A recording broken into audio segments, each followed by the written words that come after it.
பலருக்கு எதிராக ஒழுக்காற்று நடவடிக்கைகள் எடுக்கப்பட்டுள்ளது. சிலர் ஏற்கனவே கட்சியிலிருந்து உறுப்புரிமையிலிருந்து விலக்கப்பட்டிருக்கிறார்கள். அனைவரும் அப்படியான விலக்கப்படுதலிலே உள்வாங்கப்படவில்லை. 3 மாவட்டங்களிலே இருந்துதான் அந்த பட்டியல் பொதுச்செயலாளர்கள் கொடுக்கப்பட்டிருந்தது. ஆனால் மற்ற மாவட்டங்களிலேயும் அப்படியாக கட்சிக்கு எதிராக வேறு அணிகளிலே போட்டியிட்டவர்களுடைய பெயர்களை நிர்வாக செயலாளர் தானாக சிலரை அடையாளம் கண்டிருக்கிறார். ஒவ்வொரு மாவட்டத்துக்கும் அந்த பட்டியல் கொடுக்கப்பட்டிருக்கிறது. அதிலே மேலதிகமாக யாராவது இருந்தால் அவர்களை குறித்து சொன்னால் அவர்களும் கட்சியிலே இருந்து உடனடியாக நீக்கப்படுவார்கள். கட்சிக்கு எதிராக பிரச்சாரம் செய்தவர்கள், கட்சி முடிவுகளுக்கு எதிராக பிரச்சாரம் செய்தவர்கள் சம்பந்தமான ஒழுக்காற்று நடவடிக்கைகளும் தற்போது எடுக்கப்பட்டு கொண்டிருக்கின்றன. அனைவருக்கு எதிராகவும் இன்னமும் செய்து முடியப்படவில்லை. ஆனால் சிலருக்கு விளக்கம் கோரி கடிதங்கள் எழுதப்பட்டிருக்கின்றன. இவையெல்லாம் ஒரு ஒழுக்காற்று குழுவுக்கு முன்பாக சமர்ப்பிக்கப்பட வேண்டியது. ஆகவே தற்போது இருக்கிற ஒழுக்காற்று குழுவிலே சிலர் சேர்த்து கொள்ளப்பட்டிருக்கிறார்கள். திரு ஸ்ரீநேசனும் திரு சரவணபவனும் சேர்த்து கொள்ளப்பட்டு திரு குருகுலராஜா அவருடைய தலைவராக நியமிக்கப்பட்டிருக்கிறார். ஆகையினாலே இந்த விளக்க கடிதங்கள் வருகிற போது அவர்களுக்கு எதிராக சாட்டப்பட்ட குற்றச்சாட்டுகளும் அவர்கள் கொடுக்கிற விளக்கங்களும் அந்த ஒழுக்காற்று குழுவுக்கு பாரப்படுத்தப்பட்டு அடுத்த நடவடிக்கைகள் எடுக்கப்படும். அத்தோடு தமிழ் தேசிய மக்கள் முன்னணி தலைவர் நமது கட்சி தலைவருக்கு கொடுத்த கடிதம் இங்கே வாசித்து காட்டப்பட்டது. இது சம்பந்தமாக கடந்த மத்திய செயற்குழுவிலேயே நாங்கள் 7 பேர் கொண்ட ஒரு குழுவை நியமித்திருந்தோம். இன்றைக்கு அந்த குழுவிலே ஒரு சிறு மாற்றம் செய்யப்பட்டது. திரு சாணக்கியன் தன்னிமித்தமாகத்தான் அதிலிருந்து விலகுவதாகவும் திரு ஸ்ரீநேசன் அவர்களுடைய பெயரை முன்மொழிந்திருந்தார். அந்த 7 பேர் கொண்ட குழு மத்திய செயற்குழுக்கு பின்னர் கூடியது. அரசாங்கத்தின் முக்கிய பிரதிநிதிகள், விசேடமாக அமைச்சரவை பேச்சாளர் டாக்டர் நரேந்திர ஜாயதீச ஊடகங்களுக்கு சொல்லியிருக்கிறார், பொருளாதார பிரச்சனை தான் முக்கியமானது, அதைத்தான் நாங்கள் கவனிப்போம். புதிய அரசியலமைப்பு கொண்டு வருகிற விவகாரம் அதை பின்னர் பார்த்து கொள்வோம் என்று சொல்லியிருக்கிறார். வேறு சிலர் 3 வருடங்களுக்கு பிறகு அதை பற்றி நாங்கள் பேசலாம் என்று சொல்லியிருக்கிறார்கள். இதை நாங்கள் ஏற்றுக்கொள்ளவே முடியாது. இந்த நாட்டினுடைய பிரதான பிரச்சனை தமிழ் தேசிய பிரச்சனை. வேறொரு பிரச்சனை சம்பந்தமாகவும் இந்த நாட்டிலே 30 ஆண்டுகள் ஒரு யுத்தம் கூட நடைபெறவில்லை. பொருளாதார பிரச்சனைக்கும் அடிகோலியாக இருப்பது அந்த யுத்தம், அந்த தமிழ் தேசிய பிரச்சனை. அதனாலே அதை தீர்ப்பதை நாங்கள் பிற்போட்டுவிட்டு பொருளாதார பிரச்சனையை நாங்கள் முதல்ல கவனிப்போம் என்று சொல்வது நாங்கள் ஏற்றுக்கொள்ள முடியாது. வைத்தியர் சத்தியலிங்கமும் அண்மையிலே பாராளுமன்றத்தில் இதை சுட்டிக்காட்டியிருந்தார். ஆகவே அரசாங்கத்தினத்திலே நாங்கள் வெளிந்து கோருவது, நீங்கள் சொன்ன அந்த அரசியல் தீர்வை நீங்கள் முன்வையுங்கள். உங்களிடத்திலே அரசியல் தீர்வு இருக்கிறது என்று சொல்லுவீர்கள், அதை நீங்கள் காலம் தாழ்த்தாது முன்வைக்க வேண்டும் என்பது எங்களுடைய கோரிக்கை. தமிழ் மக்களுடைய பிரதான கட்சியாக எங்களுடைய நிலைப்பாடு இது சம்பந்தமாக எப்படியானது என்பது சகலருக்கு தெரியும். இந்த நாட்டிலே மட்டுமல்ல, உலகம் பூராவும் தெரியும். காலாகாலமாக இந்த கட்சி ஆரம்பிக்கப்பட்ட நாளில் இருந்து அரசியல் தீர்வு எப்படியானது, எந்த அடிப்படையிலானது என்பது நாங்கள் சொல்லி வந்திருக்கிறோம். அது சம்பந்தமாக பல வரைவுகள் செய்திருக்கிறோம், பல பேச்சுவார்த்தைகள் நடத்திருக்கிறோம். அனைவருக்கும் இது தெரிந்த விடயம். ஆகவே நாங்கள் ஒரு நிலைப்பாட்டையும் முன்வைக்க வேண்டிய அவசியம் கிடையாது.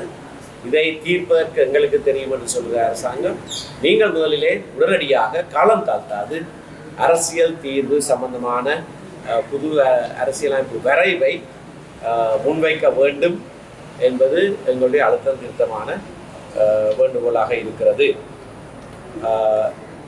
இதற்கு மேலதிகமாக ஓரிரு விடயங்கள் பேசப்பட்டன. அண்மையிலே காலமான எங்களுடைய கட்சியினுடைய பெருந்தலைவர் முன்னாள் தலைவர் திரு மாவை சேனாதராஜாவுடைய இறுதி கிரியைகள் நேரத்திலே நிகழ்ந்த சில அசம்பாவிதங்கள் சம்பந்தமாக கட்சியுடைய மத்திய செயற்குழு உறுப்பினர்கள் 18 பேர் சம்பந்தமாக படங்களை பிரசுரித்து பதாகைகள் கட்டப்பட்டு அவருடைய மரணத்துக்கு இவர்கள் தான் காரணம் என்றெல்லாம் விஷமத்தரமான பிரச்சாரங்கள் மேற்கொள்ளப்பட்டிருந்தன. தலைவரும் பொதுச் செயலாளரும் அவரை சென்று பார்வையிட்ட காரணத்தினால்தான் அவர் மறைந்தார் விழுந்தார் என்ற செய்திகள் கூட போலியாக பரப்பவிடப்பட்டிருக்கின்றன. இது சம்பந்தமாக கட்சி தலைவர் போலீஸுக்கு ஒரு முறைப்பாடு செய்திருக்கிறார். இணையவழி செய்யப்படுகிற பிரச்சாரத்துக்கு எதிராகவும் இந்த பதாகைகள் கட்டப்பட்ட விடயம் சம்பந்தமாகவும் கட்சி சார்பாக கட்சி தலைவர் என்ற ரீதியிலே அவர் போலீஸ் முறைப்பாடு செய்திருக்கிறார்.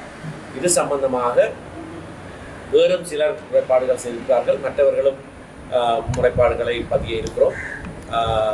இந்த விடயத்திலே போலீசார் மும்முரமாக செயற்பட்டு இந்த விடயங்களை செய்தவர்கள் கண்டுபிடிக்கப்பட்டு சட்டத்தின் முன் நிறுத்தப்பட வேண்டும் என்பது எங்களுடைய ஏகோபித்த கோரிக்கையாக இருக்கிறது. அரசாங்கத்துக்கும் போலீசாருக்கும் போலீஸ் அதிபருக்கும் நாங்கள் கொடுக்கிற ஒரு செய்தி, மிக மிக மோசமான ஒரு குற்றச்செயல் நிகழ்ந்திருக்கிறது.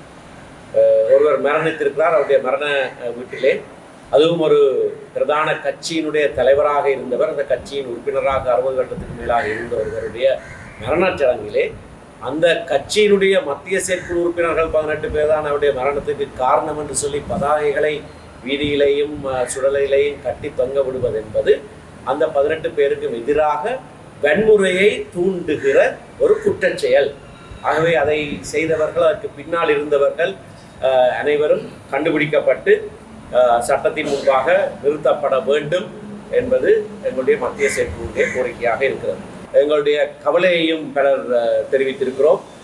கட்சியாக அவருக்கு உரிய முறையிலே அஞ்சலி செலுத்த முடியாமல் போனது, கட்சி பணிமனைக்கு அவருடைய உடல் கொண்டு வரப்பட முடியாமல் இருந்தது,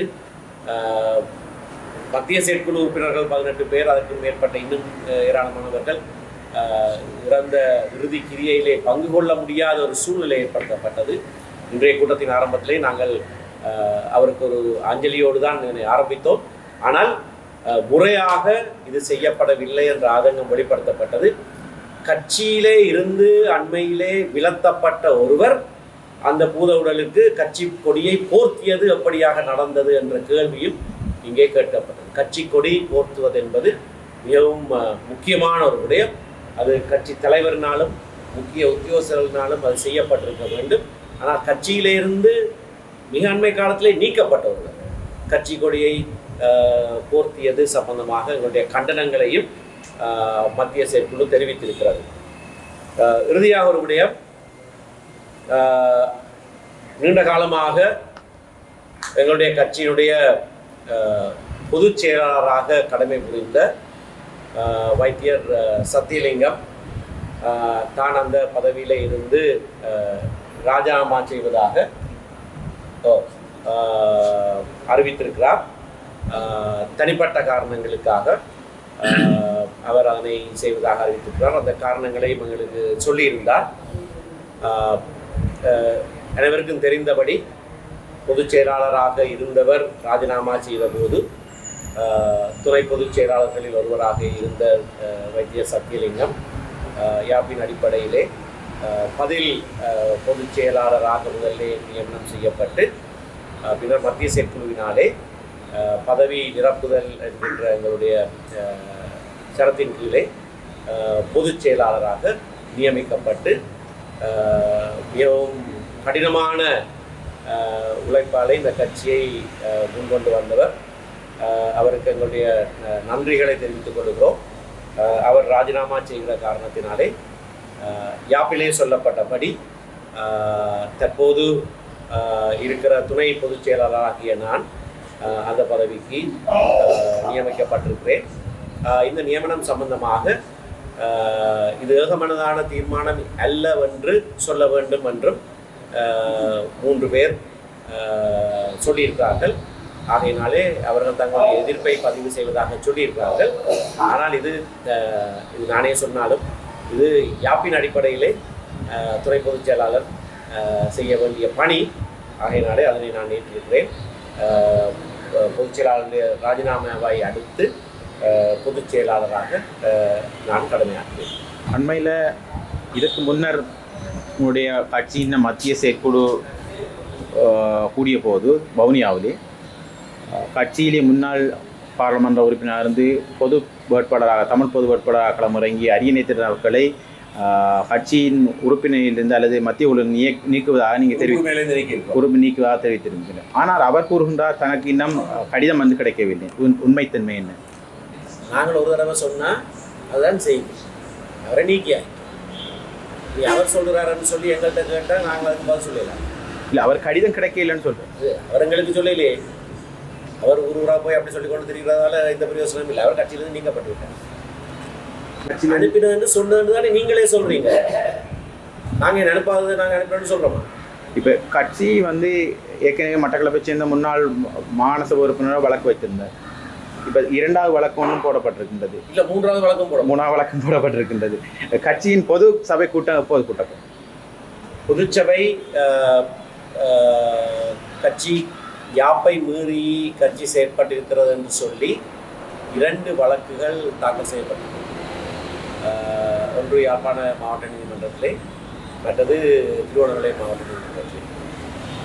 அந்த வழக்குகளில் இடைக்கால தடை கட்டளைகள் வழங்கப்பட்டிருக்கின்றன. அந்த வழக்குகளை சுமூகமாக தீர்த்து கொள்வதற்கான சில நடவடிக்கைகள் எடுக்கப்பட்டிருந்தன. அது சம்பந்தமாகவும் மத்திய செயற்குழுவிலே பேசப்பட்டது. வழக்குகள் நிலுவையிலே இருக்கிற போது அது சம்பந்தமாக பேசப்பட்ட விடயங்கள் என்ற காரணத்தினாலே அவற்றினுடைய விவரங்களை நான் வெளியிடவில்லை. ஆனால் அது சம்பந்தமாக தொடர்ந்தும் முயற்சிகள் நடைபெறுகிறது. சுமூகமாக ஒரு இணக்கப்பாட்டோடு அந்த வழக்குகளை தீர்த்து கொள்ளலாமா என்பதை குறித்து நாங்கள் சில முயற்சிகளை இன்றைய கூட்டத்திலேயும் எடுத்திருக்கிறோம். அப்படியாக இணக்கப்பாட்டோடு அந்த வழக்குகள் தீர்க்கப்பட்டால் உடனடியாக பொதுக்குழு கூட்டப்படக்கூடிய சாத்தியக்கூறு உண்டு. இந்த 2ஐயும் தவிர வேறு 3 வழக்குகளும் தாக்கல் செய்யப்பட்டது. ஒன்று திரு நடராஜா மட்டக்களப்பு முன்னாள் கிழக்கு மாநசபை உறுப்பினர், அடுத்தது முன்னாள் பாராளுமன்ற உறுப்பினர் வைத்தியர் சிவமோகன் 2 வழக்குகள் தாக்கல் செய்திருக்கிறார். ஆனால் இந்த 3 வழக்குகளிலையும் அவர்கள் கோரிய இடைக்கால தடை கட்டளைகளை நீதிமன்றம் நிராகரித்திருக்கிறது. அதனாலே அது கட்சிக்கு எந்த விதமான பாதிப்பையும் ஏற்படுத்தவில்லை. அந்த வழக்குகள் இருக்கின்றன. அந்த வழக்குகளுக்கு நாங்கள் முகம் கொடுக்க வேண்டும். ஆனால் அவர்கள் கோரி கேட்டுக்கொண்ட இடைக்கால நிவாரணங்களை நீதிமன்றங்கள் நிராகரித்தன. கட்சிகளோட பாராளுமன்ற தேர்தலுக்கு பிறகு கட்சிகளோட ஒற்றுமை பற்றி பேசப்படுது. எதிர்வரும் உள்ளூராட்சி மன்ற தேர்தலில் நீங்கள் முன் அறிவித்த மாதிரி தனித்து போட்டிடுவீங்களா அல்லது கட்சியாக ஒன்று சேர்ந்து போட்டிடுற மாதிரி திட்டங்கள் எதுவும் அது சம்பந்தமாக பேசினீங்களா? ஒவ்வொரு தேர்தல் முறைமையை அனுசரித்து தான் நாங்கள் இந்த தீர்மானங்கள் எடுக்க வேண்டும். நாங்கள் ஒற்றுமையாகத்தான் தனித்து போட்டியிடுகின்ற தீர்மானத்தை எடுத்தோம். தனித்து போட்டியிட்டால்தான் பிறகு ஒற்றுமையாக சேர்ந்து ஆட்சி அமைக்கக்கூடிய சூழ்நிலை இருக்கிறது உள்ளூராட்சி சபை தேர்தல் சட்டத்தின் அடிப்படையில். ஆகையானால் தான் இன்றைக்கும் நாங்கள் அதை குறித்து எடுத்த தீர்மானம். அந்த கட்சிகளோடு நாங்கள் தேர்தலுக்கு முன்னதாகவே பேசி ஒரு புரிந்துணர்வை ஏற்படுத்துவோம். ஆனால் தொழில்நுட்ப ரீதியிலே எந்தெந்த இடங்களிலே ஒரு கட்சியாக போட்டியிடுவதா அல்லது 2-3 கட்சிகளாக போட்டியிட்டு பிறகு ஒன்றாகுவதா என்பது பற்றி அது அந்தந்த சூழ்நிலைக்கு நாங்கள் முடிவுகளை எடுப்போம். பெரிய நிலவணையில் அமைக்கப்பட்டிருக்கிற மதுபான சாலைத்தில் இன்றைக்கு எதிர்ப்பு நடந்துச்சு. அந்த இடத்துக்கு நீங்கள் போயிருந்தீங்க. அது சம்பந்தமாக ஏதாச்சும் வாக்குறுதி மக்களுக்கு வழங்கியிருக்கீங்களா? மக்கள் எதிர்ப்பை மீறி மதுபான சாலைகள் திறக்கப்பட்டால், மக்கள் கோரிக்கை விடுத்தால் பல நீதிமன்றங்களிலே நான் இந்த விடயத்தை முன்னெடுத்து பல இடங்களிலே நீதிமன்ற தடையையும் பெற்றுக் கொடுத்திருக்கிறேன். உதாரணமாக முழங்காவிலே சில வருடங்களுக்கு முன்னர் திறக்கப்பட்ட ஒரு மதுபான சாலை கிளிநொச்சி நீதவான் நீதிமன்றத்திலே நாங்கள் வழக்கு தாக்கல் செய்து அது மூடப்பட்டது. தற்போது உடுப்பட்டியிலே ஒரு மதுபான சாலைக்கு எதிராக வழக்கு நடந்து கொண்டிருக்கிறது. அதிலையும் நான் ஆஜராகியிருக்கிறேன். பொதுமக்கள் எதிர்ப்பு தெரிவித்தால் அது பொது தொல்லை என்று கருதப்பட்டால் அது மூடப்படலாம். ஆகவே நான் அவர்களிடத்திலே சொன்ன விடயம், அப்படியாக அவர்கள் ஆர்ப்பாட்டம் செய்கிறார்கள். அவர்கள் எழுத்திலே பொதுமக்கள் அமைப்புகள் இந்த மதுபான சாலை மூடப்பட வேண்டும், அதனாலே தங்களுக்கு பொது தொல்லை ஏற்பட்டிருக்கிறது என்று எழுத்திலே முறைப்பாடுகளை செய்து கொடுத்தால் நீதிமன்றத்துக்கு அந்த விடயத்தை முற்படுத்தி அதனை மூடுவதற்கான நடவடிக்கையை நான் மேற்கொள்வேன் என்று அவர்கள் சொல்லியிருக்கிறார். பேச்சை ஒட்டி ஒவ்வொரு ஊடக பேச்சாளர் நீங்களா அல்லது சிறுநேசன்? தமிழரசு கட்சியினுடைய பேச்சாளர் நான்.